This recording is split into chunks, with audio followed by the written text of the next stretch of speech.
what I find really nice is when they're quietly painting with me. Sorry, this sounds awful, doesn't it? No, I'm laughing because I can completely empathise.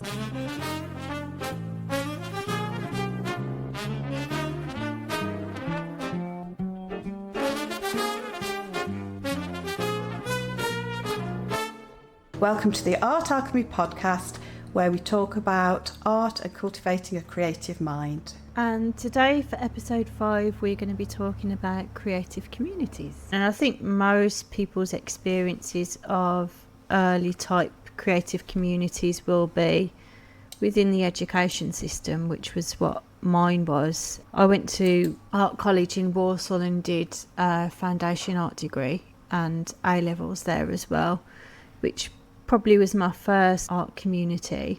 And then when I went to university, of course, it was even more specialised because I went to a university that was full of art students. That was my sort of first engagement in an art community. But I guess looking back, when you're that age, you probably don't realise how significant it is being around people like that and being able to discuss creative ideas and all sorts of interesting things. It's probably when you only really step outside into the real world, you realise how sort of valuable that is, to be around people that are like you and that you can share ideas and inspiration with. Yeah, agreed. I think for me, I didn't have that university type experience, not in the same way as you. I did go to university, but it was about the creative writing, and equally that did open my mind quite a lot to, I suppose, to be able to look in at creativity in its own right. Yeah. But it's a great environment to experiment in, I'm guessing, because you went to art school. So Yeah. I didn't do that. Yeah, absolutely. And, you know, when you're at art school, you've got things like group critiques where you'll do reflective sessions where you look at each other's work and you give feedback and those sorts of things. But as well, I think as creative people, we can be quite different from normal run-of-the-mill people without saying too much. You've got to expand on that a little, Ruth. Well, I just think that the way that creative people sort of think and even just go about their day-to-day lives can be quite different from the normal run-of-the-mill. So I definitely felt like when I was at art school, I felt more included and part of a group of people, more so than I ever did when I was at senior school. So I think that's a big part of it as well, is like finding your people, finding people that you can click with and have all sorts of interesting kind of conversations with as well. I think that helps. And I think when you talk about that, the interesting conversations, even my granddaughter said the other day, you talk too much about art. I was like, yeah, Is it? I could talk about art, but I could talk about materials as well. Yeah. And materials are really boring to other people. But they're not to other artists, are they? No. And like, I think the thing, like you say, the thing is with art, it's a never ending topic, isn't it? And I think even if somebody does art that's quite different from you, I think you can still appreciate it for what it is as well. Yeah. I'm thinking about the communities that I was in. They taught us how to critique, which is quite interesting. They taught us how to be, I would say, how to be quite constructive. Constructive is the right word. Yeah. So they taught you how to look for the positives in your work as well as the negatives. Yeah. So that's like education, which is quite interesting. But a lot of the community side of it is the peers and the people that you meet, isn't it? Rather than what you're taught. It's definitely those sort of network, the people you connect to. And interestingly, that's what creativity is about a lot of the time. Well, it is for me. Yeah. Although later in the episode, I think we're going to talk about the lone wolf and how people perceive artists as well. Yeah. But I think especially because the route to being an artist and making a career out of it, or even building a hobby out of it, or it might be a business, there's no straight path, is there, to being an artist. Everyone has got to go, it sounds cliche, but everyone's got to go on their own journey, haven't they? They have. To really carve out what they want to do with their art, where they want to go, because there's so many different options out there. So I think having people around you as well that you can lean on to discuss these sorts of things is really crucial, because it can feel quite lonely, because it can be quite overwhelming. So I think you do need people around you. I think traditionally sometimes artists can be quite introverted, because we spend a lot of time alone, thinking, practicing art, doing the creativity. So it can be quite challenging to step out your comfort zone sometimes and kind of push yourself to meet new people and to find new people as well. Especially if that means sharing your art, because yes, I think sometimes it's hard to share with other people what you do, because it's very personal and part of you, and so that can be quite tricky. But in my experience, I've found that it's quite powerful sharing with other people as well. There are issues with that sometimes when you share with people who really don't understand, but you have to learn not to take that personally, really. You do. I think some of this is personality, because I'm quite an outgoing personality. I do like being in the studio and painting on my own. I put some music on. I do like it, but I don't like it exclusively, and I paint really, really well when there's other people about painting with me. Yeah. What I find really nice is when they're quietly painting with me. Sorry, this sounds awful, doesn't it? No, I'm laughing because I can completely empathise. Yes. I started a craft group years ago, and I remember being in the craft group and we were taking different things, and I think I took some cross stitch or something, and everybody was talking, and I got to the break and I was due to make the tea that day, and I'd done 3 cross stitches because you have to count. People were talking all the time. I was like, I'm going to go make the tea. Brilliant. I think it would be helpful to talk of different kinds of creative communities, because I think a lot of people during lockdown, instead of having that physical connection with people, had to go online, and at that point as well, I think courses and memberships and art memberships became extremely popular for people to access as well. So I think it would be good to talk about the benefits of the online options that are also available to people, because people might not necessarily live in a location where there are kind of local art groups or things that they can get involved with. So when I went into lockdown, I'd been running classes in village halls. I only had a couple of classes, but it was just like, that's how I operated, really. And when we went into lockdown, I was like, the same as everybody else, what do you do? Yeah.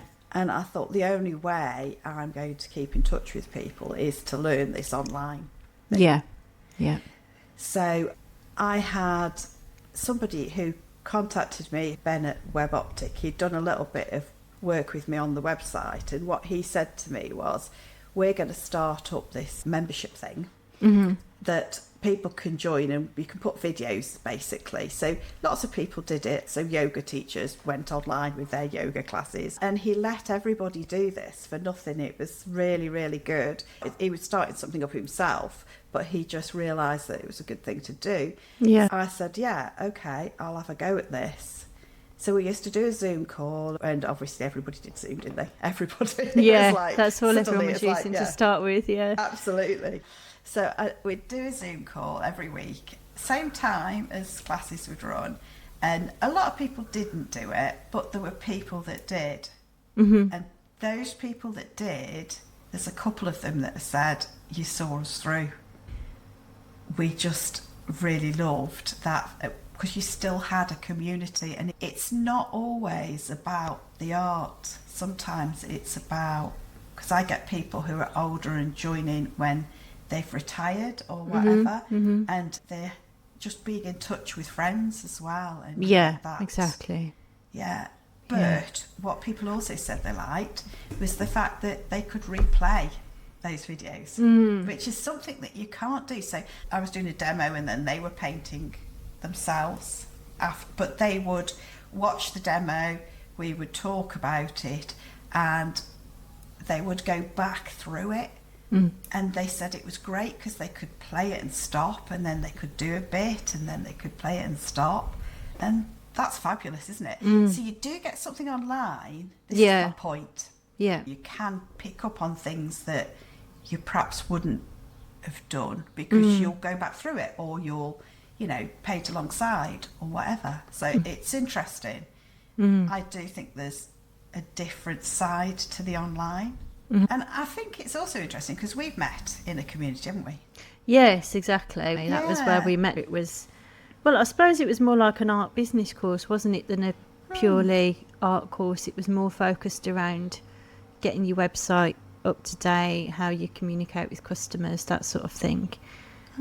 And it's funny because it's a fairly large group, wasn't it? So it was like there was a forum as well as the course material. You can drop into this online forum and have chats, questions in the forum, and ask questions, and also look back to see if you can search the forum as well to see if there's answers that you wanted. Then you could search to see whether it was already there. So that whole thing of, I suppose, being able to create content, have content online that's searchable, like a little bit of a library, isn't it?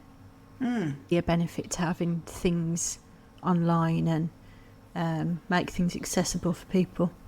But the thing that I got from that as well was seeing other people do art. Yeah. So I think before that, obviously I'd had people come and I was sort of teaching art, but it was interesting to see all the different types of art. And the people that you connected to, who either were interested in similar things or at a similar level. Certain people, you didn't connect to everybody. Might have been where they were, like we started the same week, didn't we? So we were in the same place throughout the course. We really went at a similar pace. And I think that it started me exploring even more art, more the contemporary artists rather than what I'd liked from artists in the past. And people who were new to art, like the same sort of level as me, what they were doing, that was really interesting as well. And you learn a lot from what people are doing. Yeah, it's definitely beneficial to have. There was quite a few people in the group, weren't there, at various different levels. So you've got people that were on the same sort of level as yourself, and then there's people with more experience that could help you, point you in the right direction for certain things. The thing is, as well, is everyone's got different experiences, haven't they? So it's great to hear different people's opinions on things. The art business side of things, that really helped me. I've made a connection to you. I know, and it's just carried on from there, hasn't it? It has. And I made a connection to somebody called Claire, and that was like a geographical connection, because she was only in the next town from me. That makes sense. So we go out once a month now. So. I think the thing is that you think these online things sometimes can seem a bit superficial, but actually it does lead to actual proper human friendships, can't it? Definitely.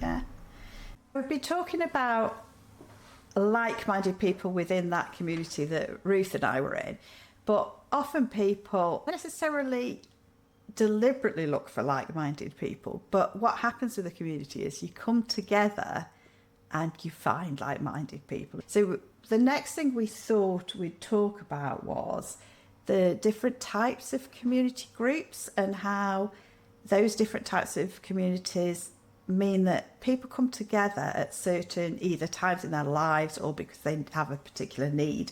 Then they find like-minded people that are in similar either situations or have similar interests to themselves. Let's start off by talking about hobby artists, because that's something that I have been very involved with myself, and then we'll move on to some of the things that Ruth's been involved with, like artist collectives or all the groups of artists. I think it's quite often people join, or people's entry point into art, if you haven't necessarily had that formal education, is going to be local art groups, hobby artists, because it feels, I think they do a great job in terms of getting people involved in creativity as that kind of that first stepping stone a lot of the time.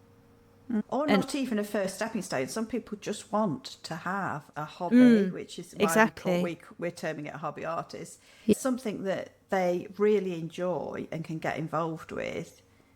But if they're left to do it on their own, it sort of tails off and they don't do it. They get caught up in all those things we talked about in carving out time. I think by having that space of either, I mean, we've talked about online briefly, but when it's a physical community, it's a time that you go and you do. And then you're with people that are enjoying doing the same thing. And I think that that's a really good space to be in. It's a really enjoyable space. Yeah, definitely. Yeah. I think it definitely feels more supportive, doesn't it, and less scary than doing it on your own. And maybe when you're not sure what materials to start with, where to start, it's great having other people around you. And people to bounce off as well. So they might see something in your work that you've not seen. They might think, oh, if you tried doing this, you'd be great working with this material. And conversely, you might see something they've done. Yeah. It's not all coming from the person who is leading the group. It's also from each other.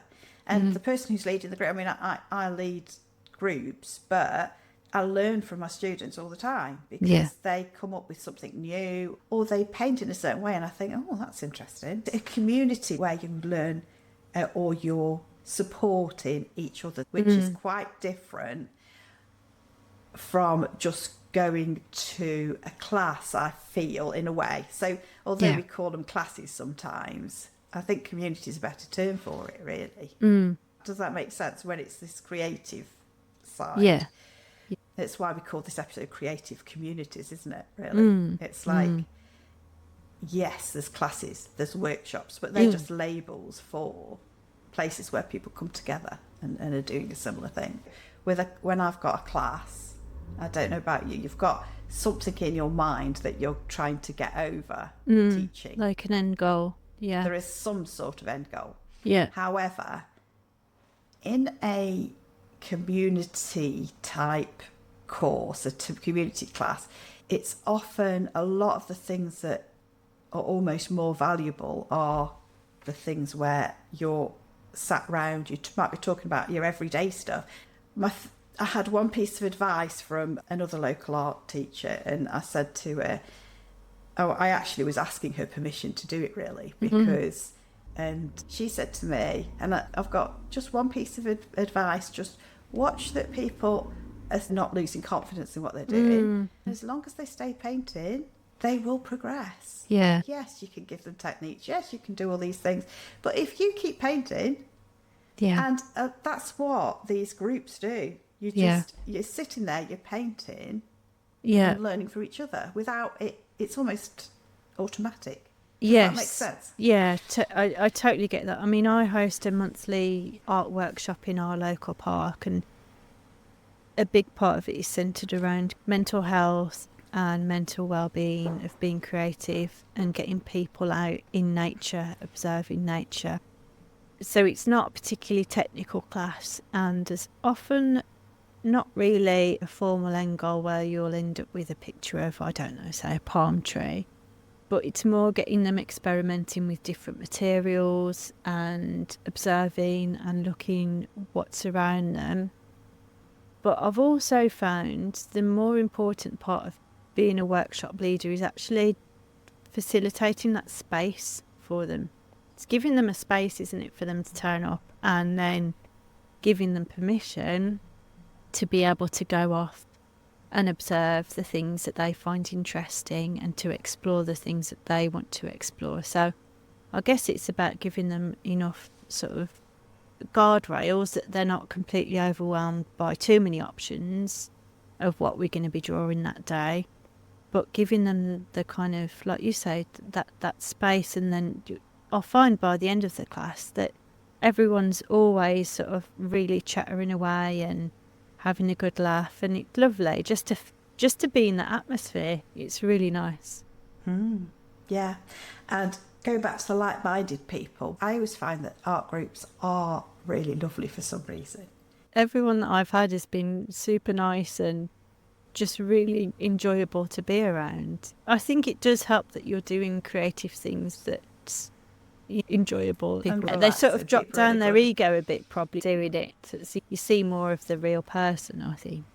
Yeah, and I think over time, because sometimes, you know, I've been doing this since 2016 now. Yeah. And I think a lot of the people that are with me have been here for quite a long time, which means that they really get to know each other. Yeah. And I was talking about stopping classes last year, and people are getting quite upset, really, that was happening.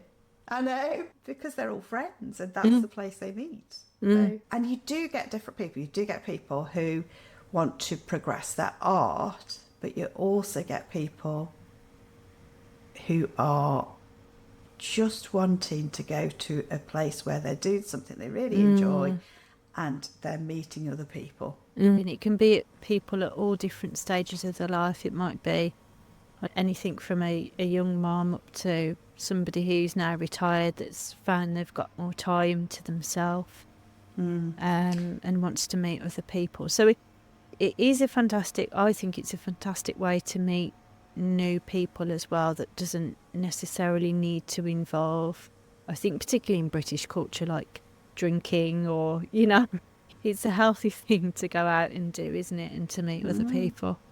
Interestingly, I get roughly, I think it's about 20% men to 80% women, and I don't know why that is, but you do get men that are interested as well. Yeah, but that's an interesting thing, because I don't know whether that's proportional in professional artists. I think that there's probably more men percentage-wise than, I don't know whether there's still more women, but I still think there's more proportionally. I think there's obviously a difference as well between men that are interested in just pursuing art as a hobby versus professional male artists. I definitely feel like things have changed during COVID. The representation of women in galleries, there was quite a big spotlight on that for a long time. You know, trying to make it more fair, because the stats on that were quite upsetting, really. You know, the amount of female artists that you find in the really big galleries like Museum of Modern Art and things like that. So there's definitely been a push, I think, since COVID to try and level out that representation, because I don't necessarily think it's not that there's less females practicing professional art. I think it's maybe easier for men traditionally to get on the front stage and the forefront of the art galleries. Absolutely, if you look at history. Yeah, I mean, for certain. I mean, this is another episode that we'll have to do, Debs. But there was, I started reading a great book that's all around female artists. I think it's called The History of Art Without Men. And it's absolutely fascinating, like what women have always been doing. It's just not had that kind of spotlight shined on it. I don't think that it's that women aren't interested or ambitious. I just think that, unfortunately, sometimes, you know, in the past that we've had that kind of not had the role the same... of looking after the home and not working, exactly. To be fair. Yeah. But interestingly, when it comes to hobby artists, you definitely get more women. I've seen that, yeah. And that doesn't mean men aren't interested either. I wonder if they don't come because they expect there to be more women as well. I don't know. I know that at university there were barely any men artists, which might surprise you. Very small fraction. I think there was about maybe 10% men. Yeah. I'm speaking about everything from fine art painting, printmaking, photography, sculpting. But most of the guys were in the sculpture department. See? Messing around with metal and wood. Yeah. I thought that was fascinating because when I was at college, it was probably about a 50-50 split in our classes. Yeah, that's another kind of dynamic, Something that we isn't hadn't it? thought about doing until now. And Yeah. that's another podcast. Yeah. Definitely. I just wanted to put a spotlight on retirement because a lot of people come to me when they've had their children and the children have left home and they may have got to the point in their careers where they're either slowed down or that they've stopped and they've retired, and they're looking for activities that they'd like to do. And they come back to art. Sometimes they'll say, I always wanted to do it. I was really good at school, but I either didn't think it was a good career because well, the starving artist is definitely All another of podcast. that, yeah. But also it's about that now I've got the space to do what I want to do. Yeah. It's their time. It's their time. Yeah. Yeah. And that's really interesting. But a lot of them also are like, but I haven't touched a paintbrush in years. And so it's very, very scary. But they do it. They do it. Although I have had a few people who've rang up to say they're going to come and then they just haven't come. And you It's never a know shame. why. You Yeah. never know why they haven't. And it may be that circumstances have changed. You really just don't know. Yeah. But because you haven't even met them, it's interesting that that does happen. And then sometimes they think, oh, we should have done this like years ago as well. I know. Yeah. I think it's quite interesting because sometimes it can be that replacement to that community that you used to have at work as well. So you might not necessarily particularly enjoy your day job, but I think there's definitely that social connection piece to work that helps build confidence and all those sorts of things and meeting new people.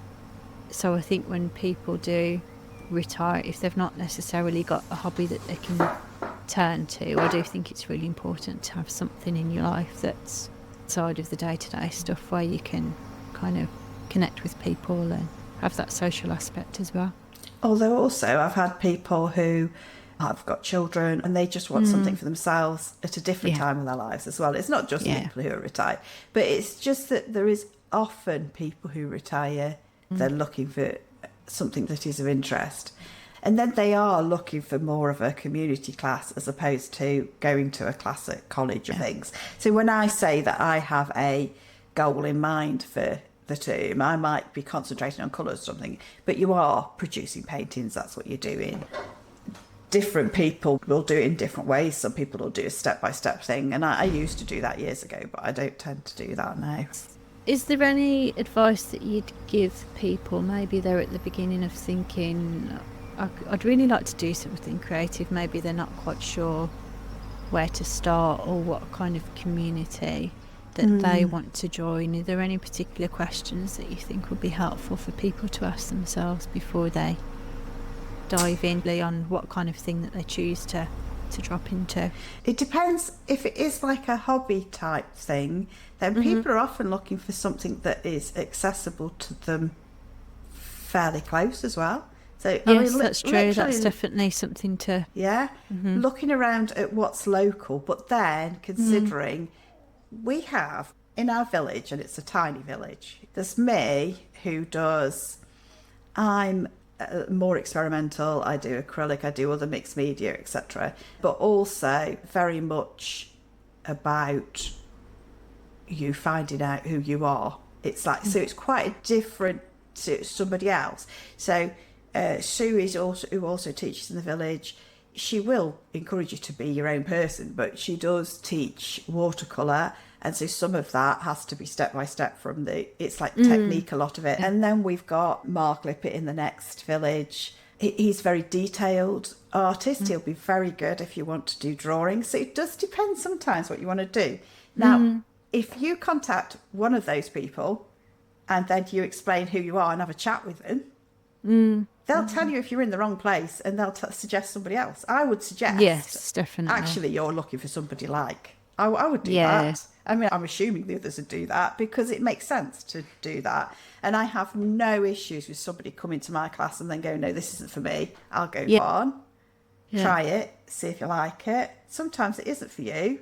Don't feel obliged to stay. I'm always happy for people to move on because they're moving on to finding who they are. It is interesting to find where you're happy, really, and what you want to do. So I guess probably don't overthink it then to the point where, no, give it a go, get stuck in, and like you say, you know, your tutor will definitely understand if it's just not for you and you want to try something different. And also, take it personal. No, they won't take it personal at all because it's just what happens. But also, tutors will help you with materials, so don't get hung up on materials.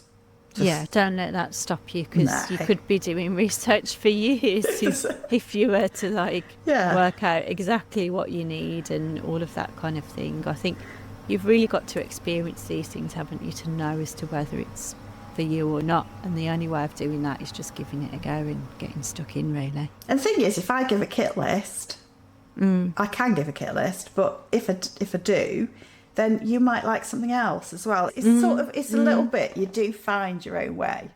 Yeah, you do. I usually say, bring along what you've got. If you haven't, I'll give you some stuff and then we'll work it out from there. I do give kit lists sometimes, but I tend to sort of see what people bring and then say what they could improve or what they could, that's what I do. But others will give a kit list, just say this is what you need exactly, and just bring it. And then there's other memberships and courses and things that you can enroll on that will actually be, the materials will be part of the course as well. But I think that's probably something that you'd want to try after you've kind of given a few things a go, so that you know that you're going to get best use out of the materials. If you're doing something a bit more in-depth like a course, you want to know that you're going to get, I suppose, value out of that, don't you, before you commit to something. So for starters, I'd probably say definitely kind of start small within a local art class or a local art club or something like that to get going. And there's different types of local art clubs.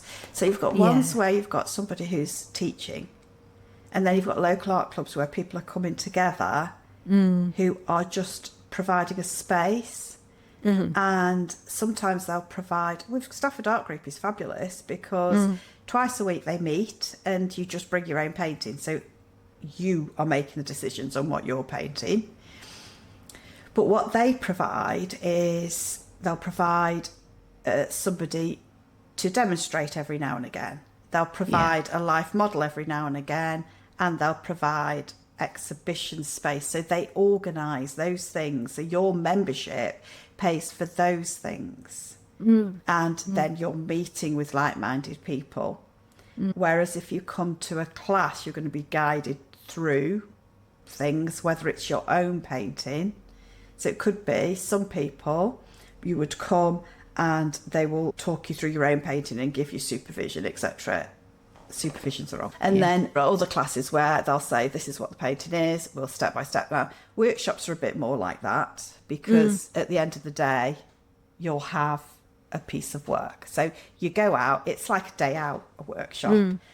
I provide all the materials for the workshops because it's just a day out. Yes, you pay more money because the materials are provided. We go to lunch, we don't provide lunch, but I'm next door to a pub. So that sort of thing. She's smiling. It's convenient. I've got a gate in the wall. So they park on the pub car park. They're really good to us next door. Anyway, that's so it works because, and that is more of a day out, just a and I suppose at the other end of the spectrum you've then got things like artist retreats where you can choose to go off for a week and have a week that's like immersion, solid painting somewhere. You know, there's quite a lot out there though. I've noticed they seem to be getting more and more popular. Everything from sort of, I suppose, short UK breaks up to like some really glamorous vocations that I've done painting holidays. So painting holidays I've done in the UK where you get your own self-catering but beautiful accommodation with swimming pools and everything. And then we'll go out and sketch, but we'll have a studio, and it's great. And the studio will be a room that we've set up, but you know, that a space to paint inside, because obviously it's not always great, the weather. But also it means that you can sort of go, right, if we go out sketching, then you can take it back. How do we put it, make a painting from it, and that sort of thing. What I found is people have said the reason that that's great is the permission. That was, we talked about it in Carving Out Time, didn't we? So it's the permission to paint for that period of time. Yeah, for that long block. It's nice. It's just nice.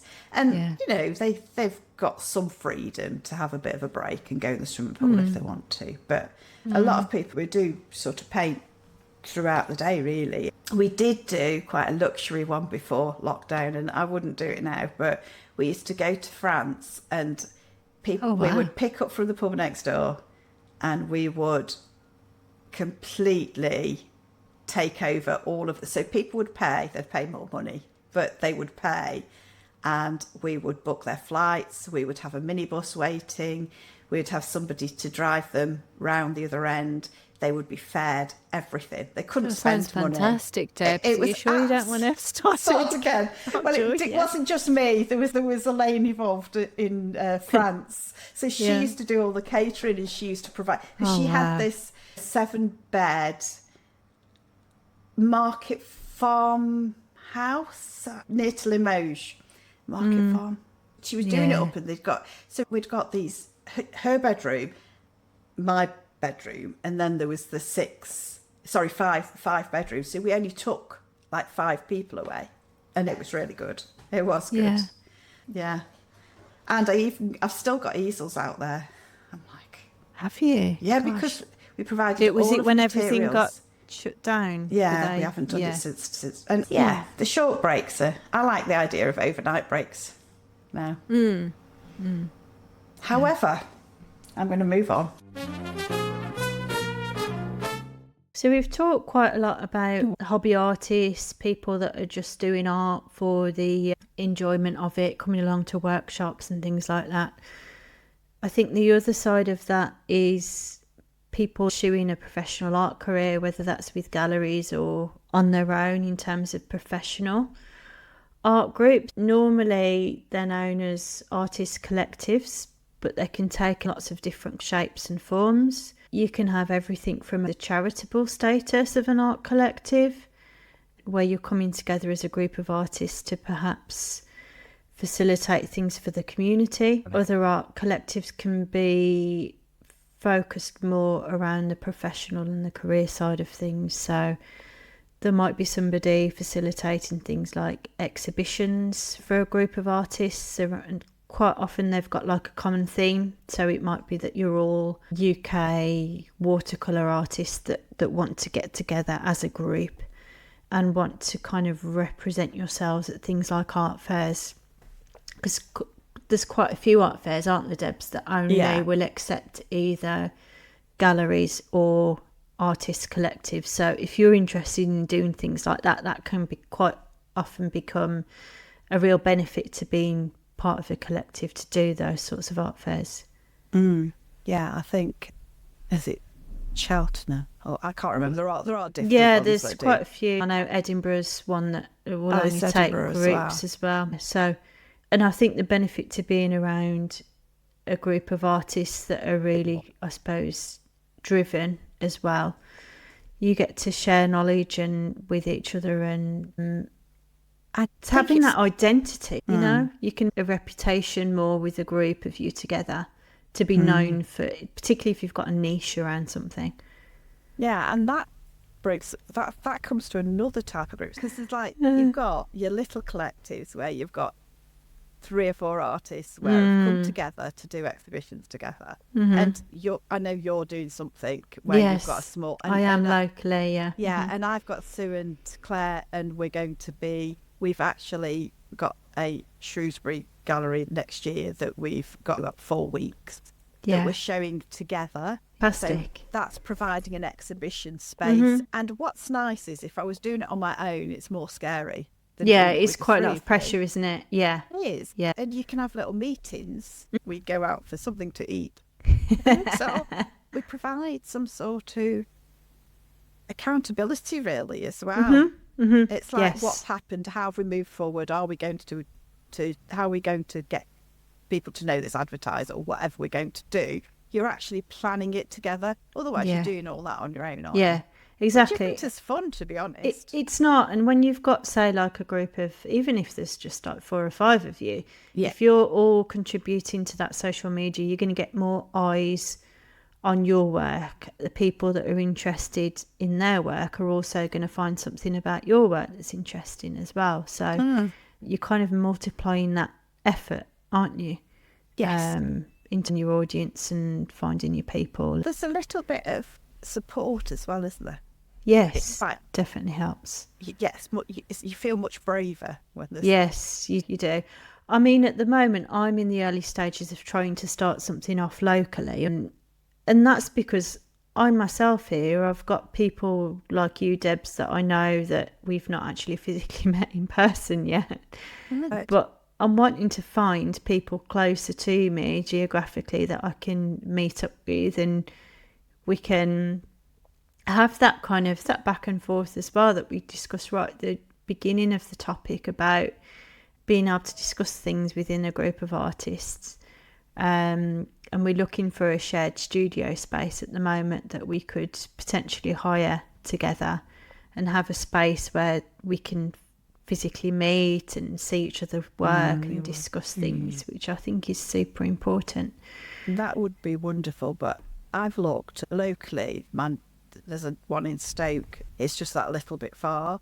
So it is finding that it's finding the right space, isn't it? Because we do have some studios down the road, but without going into too much detail, they're not quite right for what I was looking for. We know a guy that works through lottery funding who's got connections with things like Fife Council and other charities that hopefully we'll be able to find a space somewhere, because I think like a lot of UK high streets as well, there's spaces that aren't being used, and just think we must be able to do something. So that's what I'm going to try and pull together this year. I want it to be focused around an in-person thing and also be a space to engage members of the public as well in things like artist talks and open studios and all of those sorts of things. See, that's another thing. They don't do open studios in Staffordshire, you know. They don't do it in Dunfermline, but they do it in Edinburgh. They've got one in North Fife, which is further up north from Dunfermline.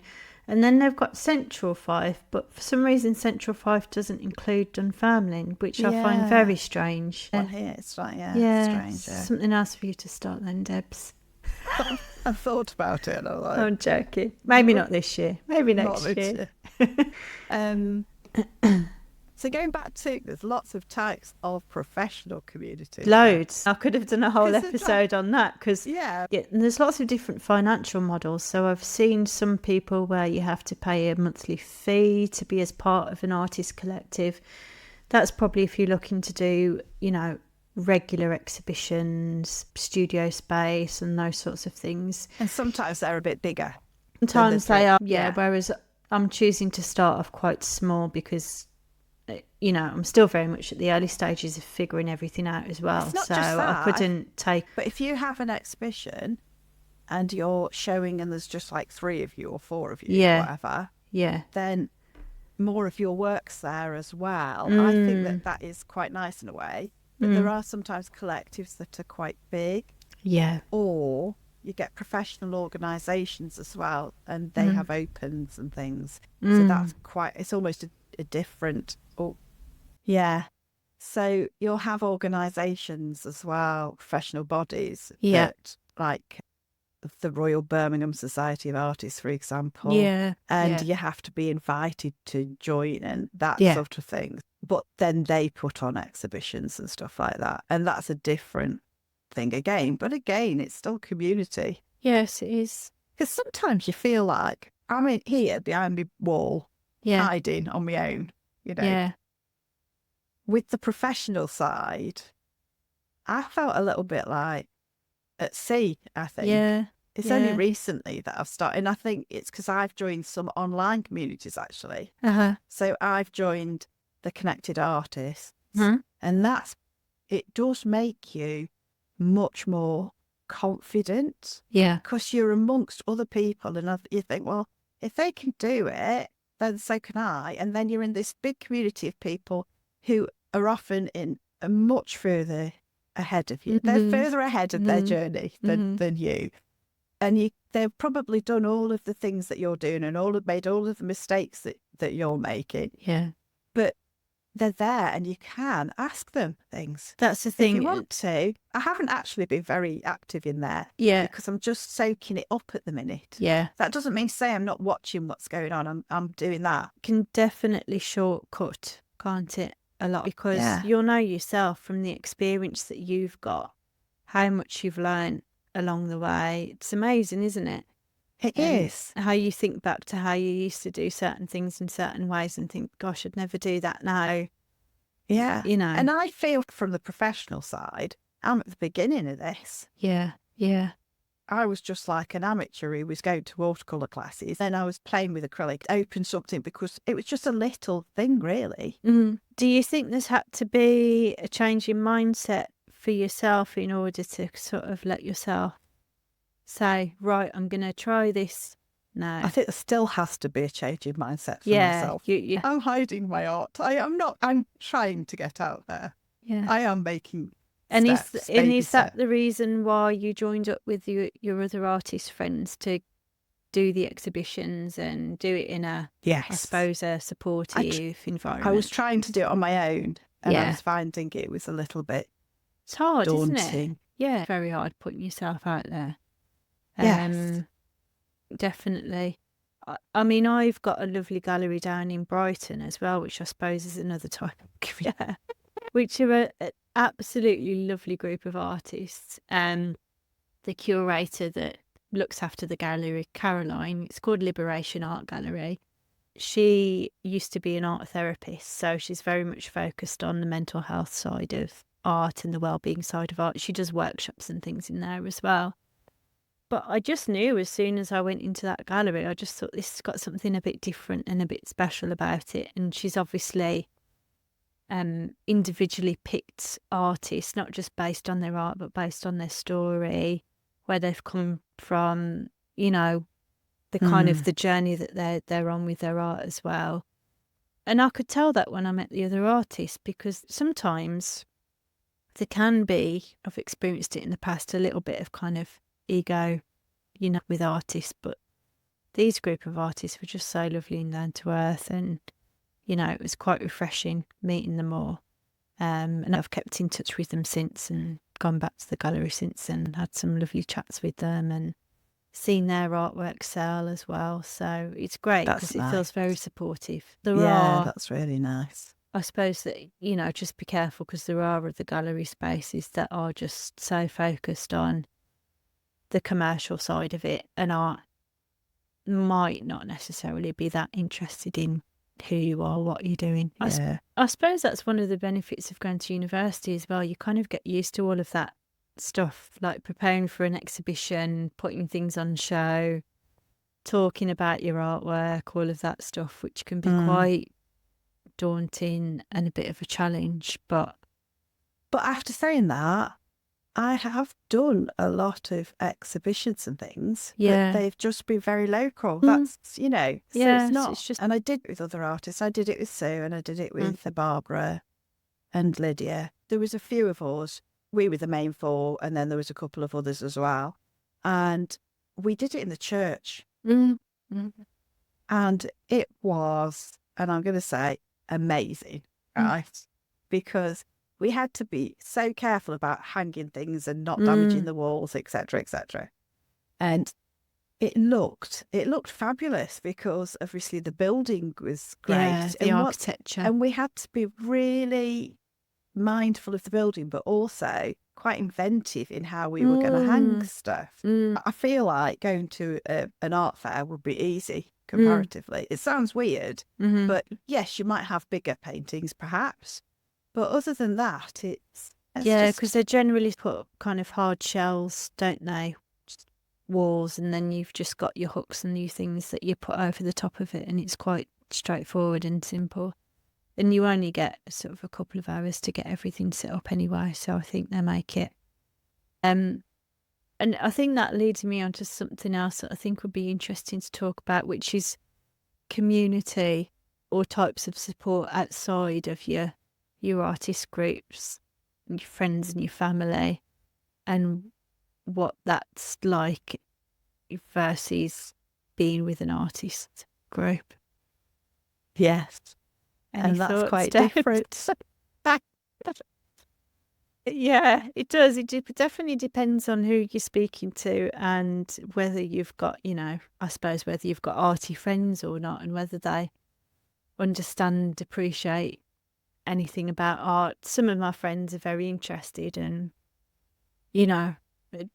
entertain me, but there's other people that just don't. Must have had some resistance to leaving work to do this. Yeah, definitely. Yeah. Because this is a big jump. Yeah. Yeah. And I don't know what your friends and family have done. Yeah. And we haven't talked about this beforehand. No, it's no, true. not at all. Yeah. Because I know what some people of the are like. responses. It's quite interesting. My dad's always been really encouraging of my art career, and that's something that stood me in really good stead. Even to the point where there's been times where I've not believed in myself and wanted to jack everything in because it gets really difficult sometimes. He's always been the one that's like, no, you've got to go for this. You've really got to give it your best shot. So he was very supportive of me. In our family, the majority of people have got their own businesses. So I do think there's maybe something there, or maybe that I've seen other people run their own businesses and seen it as a viable option to me, as sort of unconsciously given me a bit of permission as well to really go for it. That's probably helped in my family dynamic and helped them understand as well why. Because some people, their worst nightmare would be running their own business. They just want their 9-to-5 job. And I get that. Yes. For me, it's kind of the opposite, where I want my own freedom. My partner, Andy, it's taken him quite a bit of convincing to get us to a place where he's content for me to go off and do my art and pursue that. I think we're at a good time in our lives where he's not too far off sort of retirement age out of the military, which is young, he'll only be 41. Yes. But timing-wise is always quite a difficult thing, isn't it? When is the best timing to do something, to make such a huge change? I suppose there's never a perfect time, but financially a big driver to this was just getting the mortgage paid off, which we're very fortunate that both of us have got kind of the salaries, and our mortgage was not huge either. So that was one of the things that I think held me back for a long, long time, was the money aspect of it, because I didn't want to put us under any sort of financial strain, because I think that can impact actually the quality of art and stuff that you do, that you want to do. Yeah, because it is quite a leap, really. Yeah. It was different for me because I'm still probably just building up what I do, really. Yeah. Because mine's so different. My story is that I'm retired through ill health. I have been really poorly, and so I'm doing this. People see me sometimes as doing it as a hobby, but the reality is that there's sometimes I have a bit of a fight, because could it be easy for me to retire and just stop, and why am I doing this? And when I was in my 30s, I didn't work at all because I was so poorly, and it's like, but then there's a bit of me that just like goes, no, you want to do it. I don't make money really at the moment. That's not, but I think what I have done is improve the art. And I think that, and what it does really is just pay for the art, and then it pays for me to develop. You're not losing any money from it. You've got something that means that you can, I suppose, continue to have fun with your art and playing with different materials and buying equipment. But I feel now, in conjunction with what you're doing, I feel like I'm getting more serious now. Into Deb. Oh, and not really. I think I think you're naturally drawn to people, aren't you? That you've got kind of connections and similarities there, and you might not always know why you're drawn to someone until it kind of unfolds. Until they land you in it, you mean? Yeah, I'm trying to put it in a nice one.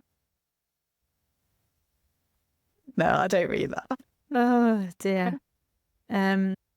Yeah, I think you've got to pick the right people, though, haven't you, to have these sorts of arty conversations with, because people can be very quick to fire you down. I found that with certain people, and I think I won't be speaking to them again. It's just left me feeling sort of not great. But I think that probably says more about them than about you, if they're so quick to kind of say, what have you thought about this? Is this something that you should really be doing? Surely you can't make money off things that you really enjoy. Because you're following your dreams, aren't you? That's how they're seeing it. Yeah, maybe they've not given themselves permission to do what they really want to do. Maybe that's why they're having such a big reaction to it. So I've definitely experienced that in the past with certain people that just seems to have kind of got their back up. Which is interesting. It is quite interesting. So from a family and friends point of view, I'm fortunate to have a very good arty friend in Lydia. Yeah. And I think that I've probably made a lot of friends that are art friends as well now. Interestingly, when I first knew Lydia, I wasn't really doing the art, but she was. Okay. So I was doing more poetry. It's not that I'd never done any, but I was just like hobby artist. Yeah. I can bounce off ideas off her. And my mum, because my mum is also done art herself, and my mum comes to everything. She comes to all of my things. Yeah. It is really lovely. So it's my sister also does art, so it sort of helps, doesn't it, that family are interested. George isn't that interested in art. No. George, however, he does have an interest in supporting me in doing what I want to do, bless him. Well, that's what you need in a partnership, isn't it? Yeah. Yeah. But he does sometimes get a little bit irritated with how much I talk about art. I think I talk a lot. I mean, that's why we're doing a podcast, and I'm very good at talking. We can have a good natter about it. People have said we look quite natural. That's because we just talk. Yeah. I think sometimes from the village, you get this, like I'm just playing at it sometimes. But that's changing over time. That's interesting. And it is interesting. I don't know whether that's because I've now got a studio, because I didn't have a studio before. I don't know. I'm not quite sure. I think somebody said to me the other day, I'd never met her, but she was sat next to me. We did this glass fusing workshop that was in the village, very, very popular. So we all sort of glued bits of glass, and then they're going to fuse it for us. Anyway, we were doing that, and this lady next to me, after a while, she went, "Are you Debbie Chatfield? Are you the person behind the green gates?" I'm like, yes, that's... Oh, yeah, like, and I get a little bit of that now, which I never... Are you artist? Yeah. So I get that too. That's quite... Yeah. And that's a different sort of thing, because it's like, no, I am just Debbie Chatfield. Actually. Yeah. Yeah. The artist known as for a Debbie coffee if you like. Chatfield. Yeah. I'm a normal person. You get a bit of both. When initially, and I think a lot of people who are going to just normal people, if you start to decide to take it more seriously, initially people are like, oh yeah, well, it's just a hobby, isn't it, really? But then after a while, you start to get these little bits of, oh, you're the artist. I had that quite a bit at Glasgow Art Fair, where I did feel like people might be intimidated to sort of come up and talk to you, because there is that whole persona artist, which is not always that positive, is it? But I think as soon as you start just having a chat with people and just explaining it on like a normal human level, then people are, it's nice to chat away to people, isn't it? Yeah, and that's what I. Yeah, It is funny. It is. I was just like, oh, that's interesting. That people sort of see you in a different light sometimes as well. But that's not really quite the friends and family thing, because friends and family often don't. Yeah. They see you as doing more of just a hobby, really. Yes. It's not. Yeah.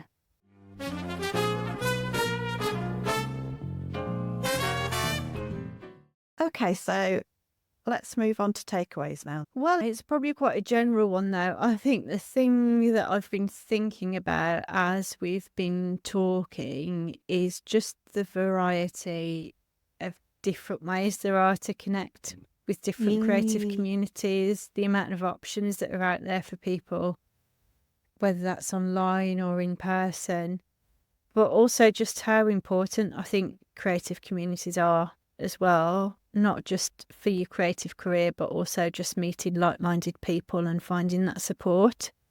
I think it can be a massive catalyst to your career or finding out what it is that you're interested in as a hobby. Just having this chat today, there's just been so much, and there's more that we could have covered whilst we were speaking. We've not even touched on things like social media or anything yet, have we? And we haven't. We could do that as a separate one. Yeah.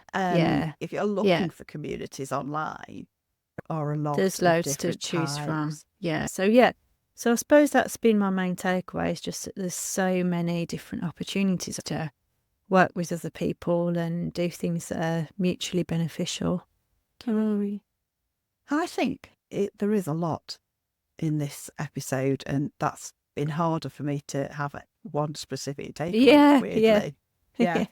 I think a takeaway is that it's interesting to see how people perceive you. So this lone wolf compared to a artist that's in communities. In my experience, a lot of artists do like community. And if you start to look at the amount of community that is out there for artists that's available, if you start looking for it, it's quite amazing, really. We don't just mean hobby artists, we're talking about professional artists, all sorts of artists. In fact, we haven't really gone into it, but things like the Visual Artists Association, the Society for All Artists, and all these sort of communities online, some are for professional, some are for hobby artists. And yet, there's this lone wolf idea of an artist. Yeah. And I haven't met many. No, I haven't either. It's almost like a myth that if you're born with talent, it's just a case of getting stuff done on the canvas and you're going to be a superstar picked from obscurity.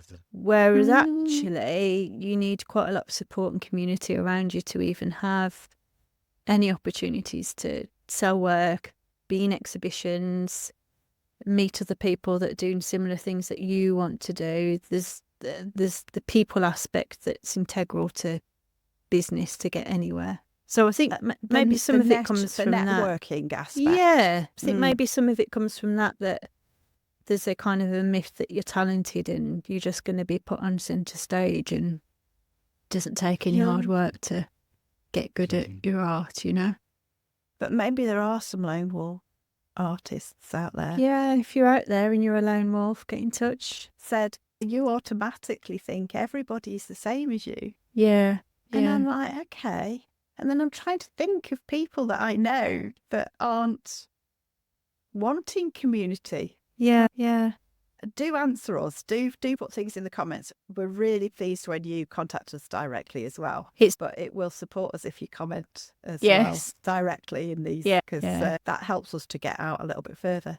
Yeah, it's going really well. Yeah, so it's great to get some comments so early on as well when we've only just started, because this is a bit scary for us, really, isn't it, doing something? It is. So it's good that people are enjoying listening. And we're really touched by some of the comments as well. Yeah. Because we've been reaching people, which is nice. Connecting with people. It's fantastic. Just wanting community. Yeah, I know. So even the podcast. Come back full circle. Yeah. Yeah, we do.